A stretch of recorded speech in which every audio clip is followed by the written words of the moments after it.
Hey there, so today we have another review. This is a beer from Other Half.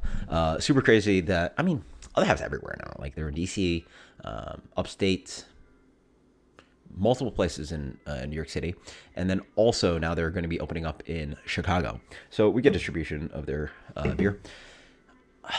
They produce that much beer, they distribute, whatever. So, they have all these facilities. This one specifically is brewed out of 195 Center Street. Was there in July. Yeah, and didn't seem like a facility that could produce that much beer. A distributor like this, but hey, who knows? So this is Cheddar. So this is part of their like Munchie series. They call it. They got broccoli and chicken riggy. Anyway, all these interesting, delicious foods, but they have to name it on like a hazy New England IPA. Obviously, they're one of the premier producers, at least hyped. This is Citra, Equinox, Kohatu, and Waiti. So a couple American hops and a couple New Zealand hops in here. Well, actually, are they Australian? Well, they're Southern Hemisphere, so they're either Australian or New Zealand. This is 2 weeks fresh, so we get like crazy drops. Double IPA, 7.9%.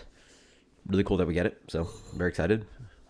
I was just at the brewery a few months ago. So, beer comes in a light gold color, almost full on opaque. Not completely milky, but medium plus a full on haze, slightly yellowish head. It smells like Other Half. Well, not necessarily. Just smells like good New England IPA, right? Soft. You get that kind of like wheat oat cream thing. There's definitely some polyphenol in here, that green vegetal white. A little bit of like dankness for sure.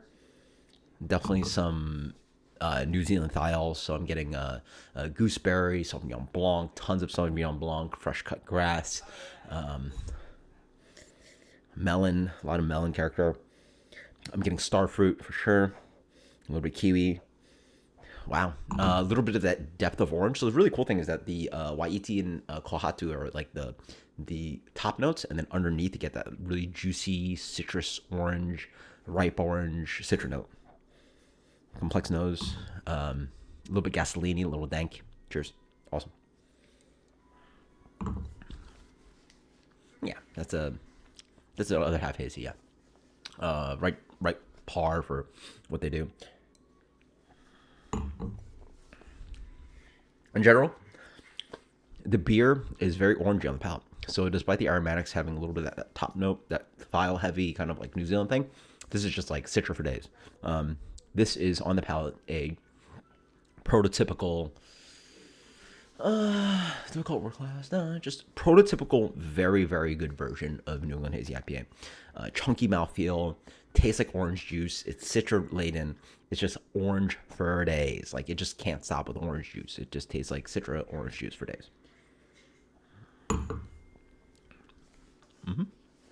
As you wait more. So now, it's crazy. The palates have flipped. So,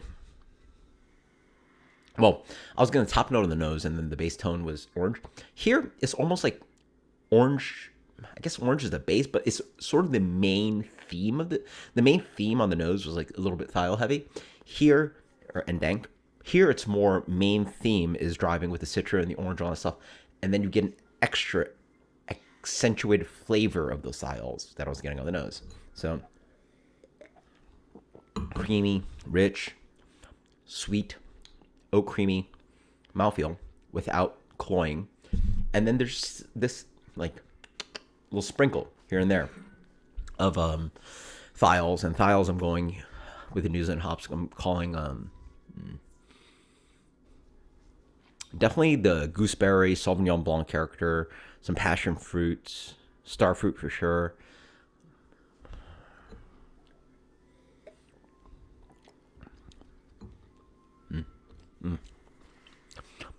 So as I revisit it, this is a prototypical world-class New England IPA. This is very good. What this beer can do is that, along with that kind of heightened thiol complexity, this beer has a complexity of citra to it. It tastes like orange juice, but it moves on you. It's sweetened orange juice. It is not non-pulp orange juice. It is pulpy orange juice. It is very orange. You get maybe not as deep as navel orange, or no, not as deep as blood orange, which is quite dark and a little sweeter and a little bit more almost tropical flavor. You get cara, you get navel, You get clementines. You get a nice kind of complexity of citrus fruits. And I've done videos on these. And if you ever find like a really good store, where was it? Like it was called Fairway. I think it was called Fairway. Yeah, I think it was called Fairway. You find a really good store, especially like some Asian markets out there. You can just get a bunch of different citrus fruits. Really cool, and it's fun because like to enjoy. A, it's healthy for you, and B, you probably spend like, I mean, prices have gone up on fruits and everything, but you could spend like $6 maybe and buy like one of each citrus fruit that's out there, right? Yeah, maybe. So you can buy like 4 or 5 citrus fruits, I assume. Like they can't charge you like $2 for one orange, right? I don't know. So maybe like a buck something for exotic fruits. So maybe for $6, $7, $8, you can get like 5 different ones and then just taste them all. Like, and you're eating a bunch of fruit, which is really good for you. But you're also teaching yourself like, oh, this orange tastes like this orange, and like these are the things that you could use. I mean, I did it for the beer review channel. I don't know if it necessarily helped with like certified system or advanced system, but it was my geekiness, and that's the kind of thing I'd recommend. So there's definitely a complexity of orange here. It just tastes like the melange of different oranges that can and do exist. The crazy thing is that this beer is like basically 8%. It almost drinks like 8.5. It's very orangey, great mouthfeel, and then it dries out quite nicely without. It's a hint of chalkiness, but I don't get the polyphenol.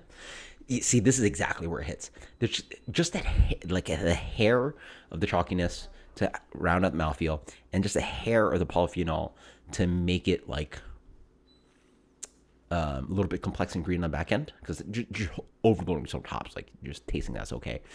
And then the beer actually has some bitterness to it. So the beer does a huge, just like specs for like, again, if I wanted to write you, I mean, my review is sort of writing you an essay on how you can make a world-class New England double IPA, this is it. Is it the best I've ever? No, but it's just a great, platonic ideal of an example. It's just like, or no, I guess that's not the platonic ideal, but like, it's just a, boom.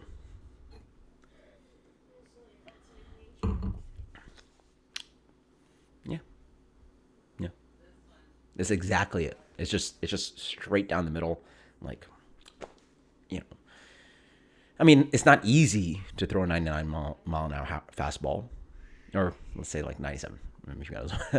But it's very fast, and it's just, that. It just does that, Obviously, some guys throw 99, 100. Chapman can do like 104. Who knows? But 97 just perfect. Granted, it's not, I think a fastball is, the analogy is more like a Pilsner, but this is a big guy and does all kinds of weird stuff, but analogies abound. Yeah, this is just absolutely tasty. This is perfect, just really great, world-class New England double IPA. As for rating,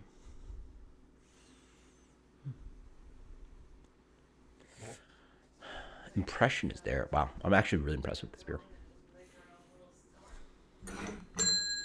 That gets a really solid